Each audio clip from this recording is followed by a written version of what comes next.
Hello everyone, আসসালামু আলাইকুম। সবাই কেমন আছেন? চলে এলাম নতুন নাটকের, ঈদুল আজহার নতুন নাটকের আপডেট নিয়ে। নাটকটির নাম রূপকথার মতো। আর নাটকটি পরিচালনা করেছেন রুবেল আনুশ এবং নাটকটিতে অভিনয় করেছেন সকলের প্রিয় জনপ্রিয় অভিনেতা মুশফিকার ফারহান এবং অর্চিতা স্পর্শিয়া। তাদের এই নাটকটি রূপকথার মতো নাটকটি আপনারা দেখতে পাবেন মাছরাঙা টেলিভিশনে ঈদের তৃতীয় দিন রাত ৮টায়, মাছরাঙা টেলিভিশনের পর্দায় এবং মাছরাঙা ড্রামা ইউটিউব চ্যানেলটিতে। আমি আবারও বলছি, রূপকথার মতো নাটকটি আপনারা দেখতে পাবেন মাছরাঙা টেলিভিশনের পর্দায় ঈদের তৃতীয় দিন রাত ৮টায় এবং মাছরাঙা ড্রামা ইউটিউব চ্যানেলটিতে দেখতে পাবেন এই নাটকটি। এছাড়াও তাদের আরও দুটি নাটক আসছে, প্রতিদান নাটকটি দেখতে পাবেন।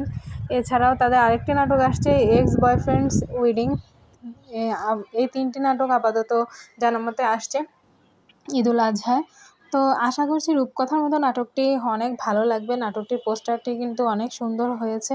আশা করছি নাটকটিও পোস্টারটির মতোই অনেক ভালো হবে।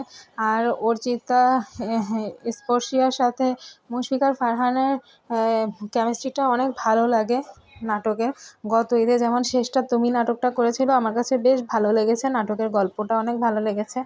আর তাছাড়া তাদের আরেকটি নাটক নূর নাটকটি আমার কাছে অনেক ভালো লেগেছে। আশা করছি এই দুটি গল্পের মতোই এই নাটকটিও হবে রূপকথার মতো। তো তাদের জন্য শুভকামনা থাকলো। আর বাংলা নাটকের আর ঈদের নাটকের আরও আপডেট জানতে চাইলে আমাদের এই ইউটিউব চ্যানেলটিতে সাবস্ক্রাইব করে পাশে থাকবেন এবং আমাদের একটি ফেসবুক পেজ আছে, Facebook page entertainment by me, পেজটি ফলো করে পাশে থাকবেন। সবাই ভালো থাকবেন, সুস্থ থাকবেন এবং সবাই বেশি বেশি করে বাংলা নাটক দেখবেন। আল্লাহ হাফেজ।